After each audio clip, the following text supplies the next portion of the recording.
तो कीजिए। राजस्थानी लोकगीतों का प्रोग्राम यदि हम शुरू करते हैं तो उसमें यदि कॉल आने की संभावना होगी तो हम जल्दी शुरू कर देंगे उसको। जी हाँ सर। और सर आप ये लोक संगीत सुनाते अभी राजस्थान के वर्तमान में जो कलाकार है इनके गीत क्यों नहीं सुनाते सर? जैसे कुछ कलाकारों के नाम बताइए। राजू रावल, शंभू मीणा, गोकुल शर्मा है सर। ये कहाँ के कलाकार हैं? यही के हैं, चित्तौड़ भिलवाड़ा के। चित्तौड़गढ़ और प्रतापगढ़ के कोई लोक कलाकार हों? सर ये तो सर लोक कलाकार तो नहीं, लेकिन तो भी राजस्थानी गीत गाते हैं। ये राजस्थानी गीत गाने वाले हैं तो उनसे आप निवेदन करें कि आकाशवाणी चित्तौड़गढ़ पर एक बार संपर्क करें। एक बार जो अच्छे लोक गायक हैं, लोक गीत गाते हैं, लोक भजन गाते हैं, उनको हम अवसर दे सकते हैं। रामेश्वर जी, कार्यक्रम में फोन करने के लिए बहुत बहुत शुक्रिया, धन्यवाद। कार्यक्रम में आपका स्वागत है। नमस्कार। नमस्कार साहब, नमस्कार। मैं राधेश्याम पारस बोल रहा हूँ कपास हिंगोरिया से। राधेश्याम जी, पिछले सप्ताह के दौरान क्या कुछ सुना है आपने आकाशवाणी चित्तौड़गढ़ से? हाँ सर, आकाशवाणी चित्तौड़गढ़ से हमने राजस्थान लोकगीत सुने, गाने सुने, युगवाणी सुना है, महिला गीत सुना है। सारे प्रोग्राम हम सुनते हैं सर, सुनते ही रहते हैं। अच्छा। सोनी प्रमाश का प्रोग्राम हमने सुना है रात को। अच्छा राधेश्याम जी, आपके अलावा आपके गांव हिंगोरिया में और भी श्रोता हैं जो कार्यक्रम सुनते हैं? हाँ जी है ना, मैं श्रोता है। एक तो मेरा बच्ची है, एक मेरी बच्ची है अश्विनी भारद्वाज। अच्छा। सचिन भारद्वाज, ये भी सर यहाँ आकाशवाणी कॉल लगाते रहते हैं। अच्छा, आपके परिवार के अलावा भी लोग हैं? हाँ सर है ना, मैं जब ये कॉल करता हूँ ना तो ये मेरे जो आस पास के और जो पास पड़ोस के लोग हैं वो मेरे कहते हैं कि राधेश्याम जी आपका नाम अभी हमने आकाशवाणी में सुना है। मैंने कहा हाँ यार, मैं तुम्हें कॉल किया, मैं कॉल करते रहता हूँ। तो उनसे भी आप कह सकते हैं कि वो भी अपनी बात साझा करे आकाशवाणी के साथ। हाँ हाँ हाँ सर, मैं उनको कहता हूँ कि आप भी लगाओ फोन, कॉल करो, वहाँ पर आपका भी नाम आएगा। आप जो गाने की फरमाइश करना चाहते हो या संवाद कार्यक्रम में अपने विचार रखना चाहते हो तो मैंने किसको मेरे वो नंबर आकाशवाणी के नंबर दिया मैंने। राधेश्याम जी, जीवन में हर एक व्यक्ति का अपना अनुभव होता है। हो सकता है कि हमारे अन्य श्रोता जो बात जिनसे हमारी नहीं हो पा रही है उनके पास जीवन का बहुत ही अच्छा अनुभव हो ताकि दूसरों को भी इसका फायदा हो सके।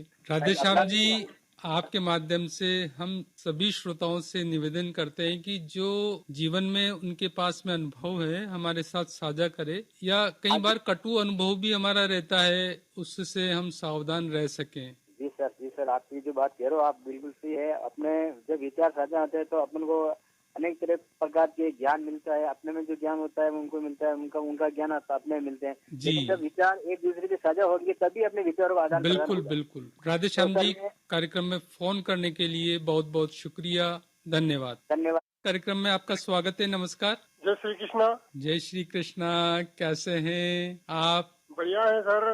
अच्छा, नाम बताइए हमारे श्रोताओं के लिए आपका। मैं कारुंडा छोटी साइडी से रतनलाल सुतार बोल रहा हूँ। रतनलाल जी, क्या कुछ सुना है पिछले सप्ताह के दौरान आपने आकाशवाणी चित्तौड़गढ़ से? एक तो अच्छा, कई दिनों से मैं सोच रहा था जो चिंतन आता है ना 9-10 से जी, तो वो चिंतन बड़ा अच्छा आ रहा था। कल ही वो भोजन के बारे में बताया जा रहा था खत्री साहब द्वारा, तो वो बड़ा मार्मिक था। मतलब अच्छा, बहुत ही अच्छा लग रहा। कई दिनों से मैं कहना चाह रहा था लेकिन ये मौके पे मैं भूल जाता हूँ जैसे बात करता हूँ जी।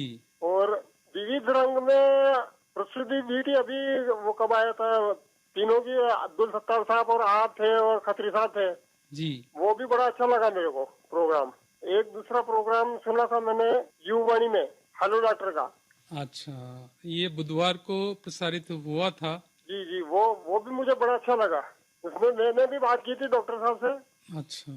अच्छा रतन जी, कई बार कोई अच्छी जानकारी रेडियो के माध्यम से आप तक पहुंचती है, एक्सपर्ट अपनी बात कहते हैं, उस बात को दूसरों के साथ साझा भी करते हैं आप? हाँ करता हूँ ना सर, बिल्कुल करता हूँ। और कोशिश मेरी ये भी रहती है कि वो भी लोग भाग ले, लेकिन वो झिझक जाते बात करने से कि हम कैसे बोले।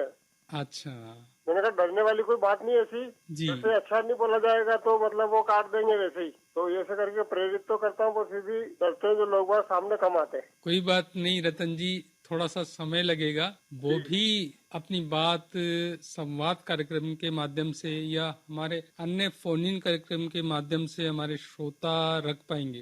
जो किसान वाणी, हेलो किसान वाणी में प्रसारित किया जाता है, जो किसानों के संबंधित बातचीत जो अधिकारी द्वारा आपको मतलब समय समय पर बताई जाती है, मौके पर ही समस्या का हल हो जाता है। कई किसान उसमें फोन कॉल करते हैं, कभी कभी मैं भी करता हूँ, तो वो भी बड़ा अच्छा है। मतलब मंगलवार को जो आता है, मंगलवार को हेलो किसान वाणी, बुधवार को आपके सवाल विशेषज्ञ के जवाब युवाणी के अंतर्गत, और फिर गुरुवार को हेलो फरमाइश। जी हेलो फरमाइश का भी, हाँ मेरे को याद आ गया, ये भूल जाता मैं। जी हेलो फरमाइश जो खत्री साहब द्वारा प्रस्तुत किया जा रहा है, उसमें मतलब हेलो फरमाइश के पहले जो पंक्तियां बोली जा रही, बड़ी अच्छी पंक्तियां सुनने को मिल रही है कई दिनों के बाद। अच्छा। और एक उसमें एक ये चेंजेस किया कि रिंग ट्यून बंद कर दी गई खत्री साहब ने, तो वो तो और अच्छा किया, समय की बचत होगी उससे। वाह, आपने छोटी छोटी बातों को ऑब्जर्व किया है इसमें। जी रतन तो जी मुझे भी अच्छा लगा ताकि आप भी इसमें संवाद कार्यक्रम में उसी तरीके का मतलब संवाद प्रोग्राम बनाए आप, तो वो अच्छा रहेगा। आपका भी टाइम वेस्ट नहीं होगा और श्रोताओं का भी मतलब और ज्यादा जुड़ेंगे उससे।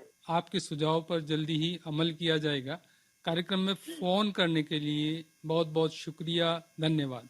कार्यक्रम में आपका स्वागत है, नमस्कार। जी सर नमस्ते, मैं राजकुमारी मीना बोल रही हूँ चांपरी खेड़ा से सर।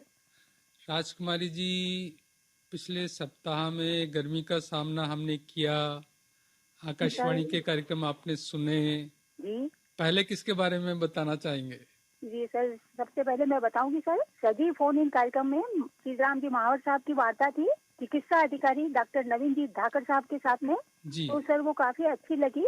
हालांकि वो शिशु रोग विशेषज्ञ थे, लेकिन उन्होंने सभी श्रोताओं की सभी प्रकार की स्वास्थ्य संबंधी समस्याओं का समाधान किया सर, तो ये बहुत ही अच्छा लगा सर। और सेकंड वार्ता थी महावर साहब की सर विनोता के शिक्षक श्री कमलेश जी के साथ में, जिन्होंने सोशल मीडिया पर अपने विद्यालय के लिए बजट एकत्रित किया, क्योंकि हम देख रहे हैं सर कोरोना काल में वैसे ही प्राइवेट विद्यालयों में काफी समस्याएं आ रही है बजट के संबंध में।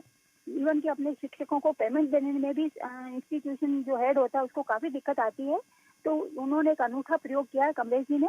तो सर ये बात आपके माध्यम से हमें जानने को मिली, और सबसे अच्छी बात कि वो रसीद भी दे रहे हैं भामाशाहों को, और दूसरा अपनी कैश बुक में राशि एंटर भी कर रहे हैं, ये भी अच्छा लगा। तो अगर कमलेश जी मेरी बात सुन रहे हो तो वो जो बच्चों को मोटिवेट करना पड़ेगा सर बुक्स के प्रति। तो जैसे हरियाणा की लोक कथाएं, तेलंगाना की लोक कथाएं, तो ये छोटे बच्चे होते हैं 6-7 स्टैंडर्ड के सर, और महापुरुषों की जीवनियां होती है जिन्हें सीखने को बहुत मिलता है। तो ऐसी पुस्तकें आएंगे, बच्चा एक बार ले जाएगा बाहर तो दूसरे बच्चे भी अट्रैक्ट होकर आएंगे। जी, बच्चों में जो पाठ्यक्रम के अतिरिक्त किताबें होती हैं उनको पढ़ने की आदत हमें डालनी होगी। जी सर बिल्कुल डालनी पड़ती है। जी राजकुमारी जी, क्या कुछ सुना है और आपने? जी सर और बताती हूँ। एक सर इस बार अब्दुल्ली सत्तार का शीर्षक संगीत था उम्मीद, वो सर मुझे बहुत अच्छा लगा, क्योंकि उनके प्रत्येक गाने में एक आशावादी दृष्टिकोण था, वो उम्मीद बनाए रखने की प्रेरणा जो दी सर, तो ये भी मुझे बहुत अच्छा लगा। अंशु जी का फिल्म संगीत था वो भी, अंकिता जी का भी अच्छा लगा सर। तो म्यूजिक में तो मुझे अच्छे लगे। अब सर मैं आती हूँ चिंतन पर। तो सर चिंतन के बारे में प्रकाश जी ने बताया मीठी वाणी का महत्व। तो सर सबसे पहले मैं कहना चाहूंगी कि our hearts are like doors, हमारा हृदय जो है एक दरवाजों की तरह से होता है। कैन ओपन विथ लिटिल की, जो दो छोटी छोटी चाबियों से आसानी से खोला जा सकता है, वो चाबियां हैं thank you sir and if you please. ये बात प्रकाश जी ने इसमें बताई कि हम इन दो शब्दों का प्रयोग करें तो सामने वाले के दिल का दरवाजा खोल सकते हैं। यही बात मीठी वाणी के महत्व में बताई सर। तो प्रकाश जी ने बताया कि हमें हमेशा दूसरों के साथ शिष्टता, शालीनता का व्यवहार करना चाहिए। हमारी व्यक्तिगत समस्या या परिस्थिति कैसी भी चल रही तो भी हमें ध्यान रखना चाहिए। हमारी शालीन शिष्ट भाषा सामने वाले के हृदय में हमारे लिए स्थान तो बनाती है, साथ ही उसके मन में हमारी एक अच्छी छवि भी बनाती है। और सैद्धांतिक मतभेद जीवन में सभी के कहीं न कहीं किसी के साथ हो सकते हैं, फिर भी अपनी शालीनता बनाए रखें, ये बात बताई सर। कहते हैं तलवार के घाव तो भर जाते हैं परंतु शब्दों के घाव नहीं भरते। हाथ कंगन को आरती क्या, द्रौपदी के शब्दों ने महाभारत दिखाई, सिर्फ शब्दों की शालीनता नहीं बनी थी, इसीलिए सर। दूसरी बात है, हमें यह भी ध्यान रखना चाहिए कि हमारे शब्दों से सामने वाले के मान सम्मान को चोट नहीं पहुंचे, ये भी बात ध्यान रखनी चाहिए सर। और यदि किसी ने हमारी सहायता जीवन के किसी भी मोड़ पर की हो तो हमें धन्यवाद जरूर कहना चाहिए। अब सर बताते हैं, एक बहुत ही अच्छा प्रोग्राम मैंने सुना इस बार सर, विविध रंगी, जो तीसरे रविवार को आपका होता है सर, इस प्रोग्राम को मैंने सुना सर। तो सर इसमें मुझे बहुत ही अच्छा लगा सर कि पहले तो ये कहूंगी सर, हम ही नादा हैं जो ओढ़े रखा है तेरी यादों का कफन, वरना जीने के लिए सब कुछ भुला देते हैं लोग। एक पक्षी के माध्यम से बताया गया है सर कि किस प्रकार से एक पक्षी जो रोज प्रतिदिन मरता है, प्रतिदिन जिंदा हो जाता है, इसी प्रकार से कुछ इंसान ऐसे होते हैं जो सामने वाले के जज्बात को नहीं समझते हैं और उसे उस पक्षी की तरह से रोज मरने को और रोज जिंदा होने को मजबूर कर देते हैं। ये बात सर इसने देखी, क्योंकि वो रोज मरता है, रोज जिंदा होता है, क्योंकि उसकी कुछ चाहत होती है वो पूरी नहीं होती, पुनर्जन्म की तरह से उसे बार बार जन्म लेना। सर हमें ऐसा नहीं करना चाहिए किसी के साथ में। तो ये बात सर मुझे कहानी बहुत अच्छी लगी, योगेश जी के द्वारा लिखी हुई थी और सभी पात्रों ने इसमें बहुत अच्छा, हालांकि मुझे इसको समझने में थोड़ी देर लगी सर, पात्रों को समझने में, लेकिन इसमें शायद प्रकाश जी थे और अब्दुल सत्तार थे और महिला में शायद सीमा जी पारिक थी। तो ये सभी पात्रों ने अच्छा किरदार निभाया सर, ये मुझे बहुत अच्छा लगा। अब खेती बाड़ी के बारे में मैं बताती हूँ सर। जय जवान जय किसान, मीणा साहब ने सर रिटायर्ड जो अधिकारी थे एग्रीकल्चर डिपार्टमेंट से, इकबाल हुसैन साहब, उनकी वार्ता सर मुझे अच्छी लगी। उन्होंने प्लाऊ से जुताई करने के क्या आर्थिक फायदे हो सकते हैं और ये बताया सर प्रत्येक बीघा में, मैंने हिसाब लगाया सर सभी टोटल मिला करके, तो सर ने भी बताया कि 5,000 रुपए की बचत आराम से उसमें हो जाती है और अन्य फायदे भी बताए सर। और सर आपको फॉर योर काइंड इन्फॉर्मेशन कि आकाशवाणी को बहुत धन्यवाद दूंगी और इस प्रकार के ऑफिसर जो आते हैं उन लोगों को भी, कि मैंने भी सर इस बार बहुत जल्दी ही छोटी सिस्टर से कहकर प्लाऊ से जुताई करवा ली सर और बड़े बड़े ढेले निकले हैं, पहली बार देखने को मिला सर। राजकुमारी जी, ग्रीष्मकालीन जो गहरी जुताई करते हैं, इससे एक तो ऊपर की जो मिट्टी नीचे चली जाती है, नीचे से ऊपर आ जाती है। जी सर बिल्कुल। कई प्रकार के कीड़े, बीमारी के कीटाणु नष्ट हो जाते हैं धूप में आकर। हाँ सर, अभी परसों की रोज ही करवा ली हमने भी सर। एक और फायदा होता है जी सर, जब कभी बारिश होती है, बारिश का पानी भूमिगत आसानी से चला जाता है, ज्यादा मात्रा में पानी सोखती है हमारी मिट्टी। जी हाँ। तो सर इसी में शंकर सिंह जी राठौर साहब सहायक निदेशक थे, उन्होंने राष्ट्रीय बागवानी मिशन की योजनाओं की जानकारी दी और इस बार मैंने पहली बार सुना सुगना जी को। उन्होंने सर मृदा का स्वास्थ्य हम कैसे बनाए रखें, उन्होंने एक बहुत ही अच्छे तरीके से बताया किसान भाइयों को समझाने के लिए कि जिस प्रकार से हम अपने शरीर की रोग प्रतिरोधक शक्ति को बनाए रखते हैं, उसी प्रकार से हमें अपनी मृदा का भी स्वास्थ्य का ध्यान उसी तरह से रखना चाहिए। तो ये भी सर बहुत अच्छा लगा सर। और सर अब मैं बताती हूँ युगवाणी 2 और है सर। युगवाणी में दीपक जी ने गौतम बुद्ध के अच्छे आदर्शों की जानकारी दी सर, तो ये भी सर मुझे अच्छा लगा। अब सर महिला जगत पे आती हूँ। जी हाँ, नारी तुम केवल श्रद्धा हो, विश्वास रजत नग पगतल में, पीयूष शोध सी भा करो जीवन के सुंदर संतल में। जयशंकर प्रसाद ने बात कही थी, जबकि शेक्सपियर ने कुछ अलग बात कही थी कि औरत का नाम ही छलनामयी है। तो सर ये अलग अलग पक्ष हैं इनके, पर मैं बताती हूँ सर इसमें कि निर्मला जी ने गर्मी के समय में जो भी एग्जाम हो चुके हैं उन बच्चों के लिए कहा है कई गर्मी के समय का सदुपयोग कैसे करें। तो उन्होंने बताया कि जो आपका कमजोर विषय हो उसको आप तैयार करें। तो मेरे आसपास जितने भी विद्यार्थी थे मैंने भी उनको इसी प्रकार का मार्गदर्शन निर्मला जी के अनुसार दे दिया सर, और बच्चे तैयार भी हो गए हैं। और गुणवंती जी व्यास ने बताया कि महिलाएं हमेशा ही समझदारी की बातें करती है। सर पर एक बात कहूँ जी, आई डोंट थिंक सो, मेरे विचार सर हमेशा ही करती है, नारी महान भी होती है और सब कुछ सही है सर।